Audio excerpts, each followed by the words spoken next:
آپ ارشاد فرماتے ہیں یہی فرق ہے اسلام میں اور جاہلیت میں. ہمیں جہاں فخر کرنی چاہیے وہاں تم رسوائی محسوس کرتے ہو، اور جہاں رسوائی محسوس ہونی چاہیے وہاں تم فخر کرتے ہو. یہ تو فخر ہے کہ بچی پیدا ہو، اس کی شادی بیاہ کرو، تم داماد اتارو، تم کسی کے سسر بن جاؤ، یہ فخر کی بات ہے. کوئی تمہارا بہنوئی بنے، تم کسی کے سالے بن جاؤ، یہ فخر کی بات ہے. یہ افسوس کی بات ہے کہ تم اس کو زندگی دے نہیں سکتے جو زندگی چھین دے گی. آج وہ دور آقا مدینہ صلی اللہ تعالیٰ علیہ وآلہ وسلم نے بچیوں کی پرورش کی، نواسوں سے محبت کی، اور وہی نواسے جب دین پہ بات آئی تو غیرت ایمانی کٹ تو گئے مگر اسلام کو ہلنے نہیں. تو نواسے سے محبت یہ نبی کی سنت بھی ہے، نبی کی پہچان بھی ہے کہ نواسہ سے محبت ہے، نواسی سے محبت ہے. مجدد علی ثانی علی رحمت رضوان جو 12ویں صدی کے مجدد تھے، احمد شاہ ہندی، ان کی ایک بچی بہت چھوٹی تھی. چھوٹی بچی کے رہتے ہوئے شادی نہیں ہوئی تھی تو آپ کی انتقال فرما دیا. اب آج یہ نواسی کا جشن منا رہے نا، دیکھیے انہوں نے کیا فرمایا. جب وہ انتقال کرنے لگے تو انہوں نے اپنے لوگوں کو بلایا، گھر والوں کو بھی، اپنے چاہنے والوں کو بھی کہا کہ سنو، اللہ نے مجھے بڑھاپے میں ایک بچی دی، ابھی چھوٹی ہے، لیکن میرے مرنے کے بعد کیونکہ میرا وقت ہو گیا، میں مر جاؤں گا، اس کی شادی ہوگی تو نواسا ہوگا. تو میں نے نبی کی ہر سنت اپنی زندگی میں ادا کی. ایک سنت میں ادا نہیں کر پایا کہ میں نواسے کو کھلا دوں. تو مجھے معلوم ہے کہ نواسے سے میرے آقا نے بڑی محبت کی ہے. یہ سنت ہے کہ نواسا سے محبت کرو. تو مجھے معلوم ہے کہ آقا مدینہ صلی اللہ تعالیٰ علیہ وآلہ وسلم، میرے نبی پاک صلی اللہ تعالیٰ علیہ وآلہ وسلم امام حسن حسین سے بے پناہ محبت کرتے، کبھی پیٹ پہ کھیلتے، کبھی سینے پہ کھیلتے. یہ تو مجھے ملے گا نہیں، اور نہ ایسا ہوگا اس لیے کہ میں مرنا ہوں. تو ایسا کرنا کہ جب وہ نواسا پیدا ہو جائے، وہ چھوٹا ہو جائے، چلنے لائق ہو جائے، تو کم سے کم میری قبر پہ لے آ. نہ کہ زیارت کروا دینا. اگر بچپنا ہے، کہیں ایسا نہ ہو کہ دادا دیر ٹھہرے تو پیشاب وغیرہ کر دے، تو پیشاب بھی اگر کر دے تو روکنا مت، کر دے پھر اس کو تھوڑا ہی کر دے، تاکہ میں اندر سے سمجھ لوں کہ میرا نواسا کو میں نے کھلا دیا اور نبی کی سنت میں نے. تو جو لوگ نبی کی سنت ادا کرتے ہیں، نبی پاک صلی اللہ تعالیٰ علیہ وآلہ وسلم کی سنتوں میں یہ شامل ہے کہ نواسا نواسی سے محبت.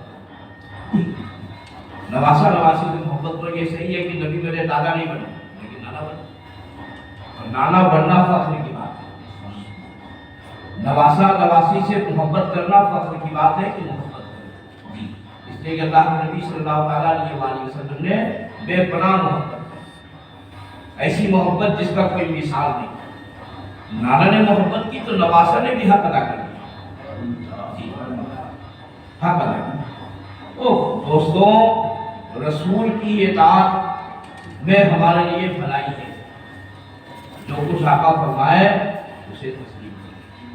اور آج جو ہم لوگ پریشان حال ہیں صرف اس لیے کہ ہم نے نبی پاک صلی اللہ تعالیٰ علیہ وآلہ وسلم کی اطاعت اور فرمانبرداری چھوڑ.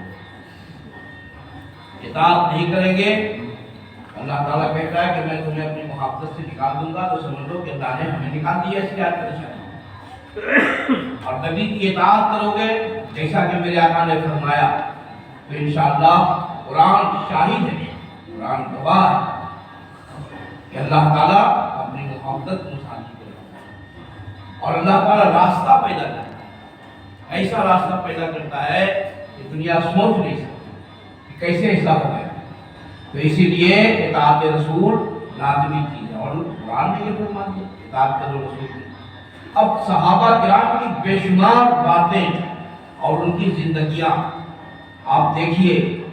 جو لوگ اللہ اور رسول سے محبت کرتے ہیں وہ دنیا داری نہیں کرتے.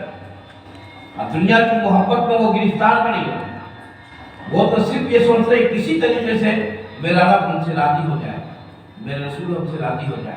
اور جب ایسا ہو جاتا ہے تو وہ بندہ دنیا داری نہ صحیح ختم نہ, لیکن اللہ تبارک و تعالیٰ دنیا میں اس کے نام کو ایسا سلامت رکھتا ہے, اپنے ہو بیگانے ہو غیر ہو کوئی ہو, بڑی ادب و احترام سے اس کا نام بھی لیتے ہیں اور اس کا احترام بھی کرتے ہیں. جیسے آج پورے دنیا میں سرکار کا ایک بات دیکھ لی کیا پوری دنیا ہم لوگوں نے دیکھا ہی نہیں. ان کو انتقال کیے ہوئے 8 سے کتنا سال ہو گئے, ہم لوگوں میں سے کسی نے نہیں دیکھا. لیکن محبت اس لیے کہ انہوں نے اپنا کچھ بھی نہیں کیا, اللہ اور رسول کی محبت میں وہ یہاں تک ہے. اور جو کچھ بھی بنایا وہ اللہ اور رسول کی محبت ہے. ضروری ہے کہ آج جو دور ہے بیٹیوں سے محبت کی, بیٹی پیدا ہو تو خوشی منائے جی, اور اس کا حق ادا کیجیے. ایسا نہیں کہ بیٹوں کے سامنے بیٹیوں کو ہیچ کر دیجیے, یہ تو شریعت نے منع فرمایا ہے. نہیں, غلط بات. بچوں کے ساتھ محبت کیجیے, لیکن وہ آپ کے یہاں مہمان ہے. آقا کیوں ان کو رحمت کریں؟ آقا اس لیے رحمت کر رہے ہیں کہ مہمان آتا ہے تو رحمت آتی ہے. 20 برس رہے, 22 برس رہے, 25 برس رہے آپ کیا, وہ مہمان ہے آپ کے. ایک دن وہ اپنے سے ساتھ کریں. مہمان کی قدر, مہمان کی اطلاع کیجیے جی, اور اس کو کبھی بھی رسوا اور ذلیل نہ کیجیے. اللہ کی رحمت آپ سے رک جائے گی. تو آج بچیاں پیدا ہوتی ہیں, ایک تو ہم لوگ چاہتے بھی نہیں آج کے دور میں, ہم لوگ چاہتے خالی بچہ ہی پیدا ہو جی, اور اگر ہو گئی تو چہرہ بھی لٹک جاتا ہے, منہ بھی چھوٹا ہو جاتا ہے. جبکہ اللہ تبارک و تعالیٰ جس سے بہت خوش ہوتا ہے اس کو بیٹی دیتا ہے. جس سے بہت خوش ہوتا ہے اس کو اللہ تعالیٰ بیٹی عطا فرماتا ہے جی. یہ لوگوں نے پڑھا, تو ہم کو تو خوش ہونا چاہیے کہ اللہ تعالیٰ ہم سے خوش ہے, اس لیے ہمیں بیٹی عطا فرماتا ہے. آئے میرے بھائی, اطاعت کرو رسول کی, اس میں ہی اللہ کی اطاعت ہے. اور جو رسول کی اطاعت نہیں کرتا اللہ بھی اس کا محافظ نہیں ہوتا. اسی لیے آج کا یہ بس 2 باتوں پہ تھا. ایک تو یہ ہوگی, دوسری بات ایک اور جس کا تعلق اصحاب ثواب سے. امام صاحب بتا رہے تھے کہ ماں کے قدموں کے نیچے جنت ہے, حقیقت, لیکن باپ جنت کا دروازہ ہے. یہ بھی سنیے, ماں کے قدموں کے نیچے جنت ہے لیکن باپ جنت کا دروازہ ہے. اچھا, جب دروازہ نہیں کھلے گا تو ہم جنت میں جائیں گے. ماں اور باپ دونوں کو راضی کیجیے, دونوں کو راضی. لڑکیوں کو تو اللہ نے رحمت بنایا, لڑکی ہے تو رحمت ہے, بہن ہے تو رحمت ہے, بیوی اگر نیک مل گئی تو رحمت ہے, ماں کے قدموں کے نیچے جنت ہے. ٹھیک ہے, لیکن باپ جنت کا دروازہ.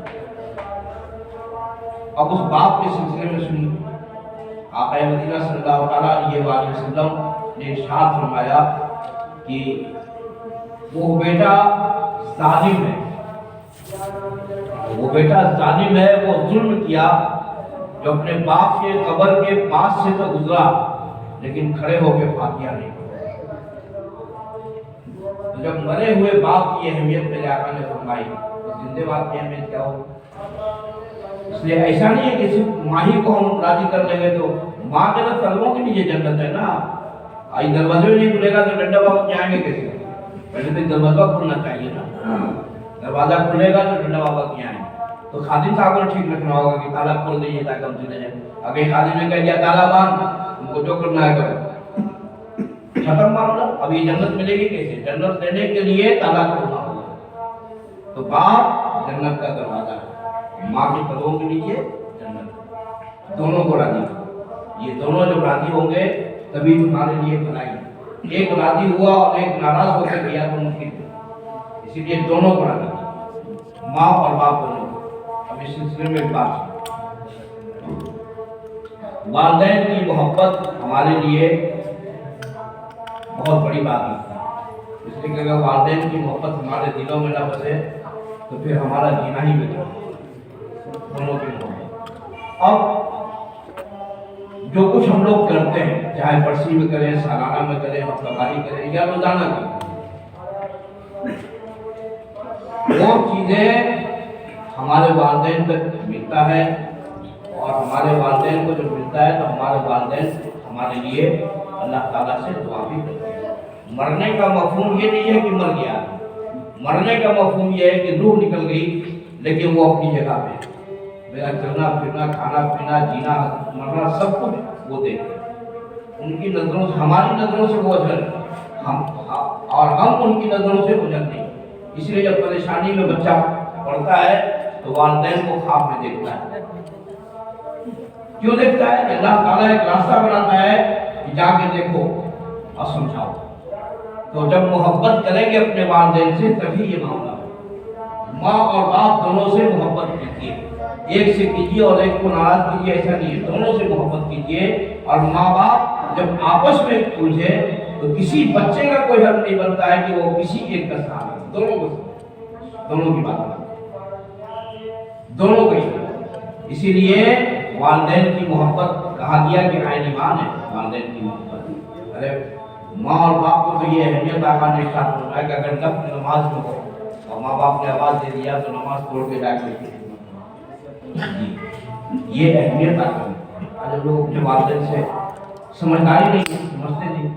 ماں باپ کے گھر میں، یعنی جنت ہمارے گھر میں ہے، جنت خریدنے کے لیے پتہ نہیں ہم کہاں کہاں کون کون مدار سے آج جس سے جنت ملنی چاہیے اس جنت کو ہم لوگ چھوڑے ہوئے۔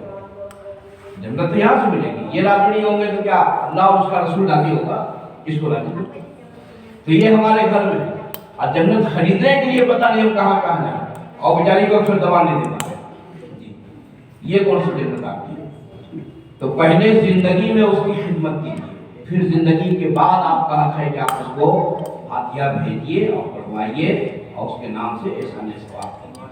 نیک اولاد پہلے زندگی میں دیکھتا ہے، اور زندگی کے بعد جب زندگی میں دیکھے گا تو انشاءاللہ زندگی کے بعد اللہ تبارک و تعالیٰ ہمیں اور آپ کو توفیق دے کہ ہم لوگ آنے والی نسل بھی راہ راست رہے، اور جو نسل چلی گئی ہے اللہ تعالیٰ اس کی بھی مدد کرے۔ بس انہی گزارشوں کو قبول فرمائیے اور روائیے میرا شریف وہ نور بدل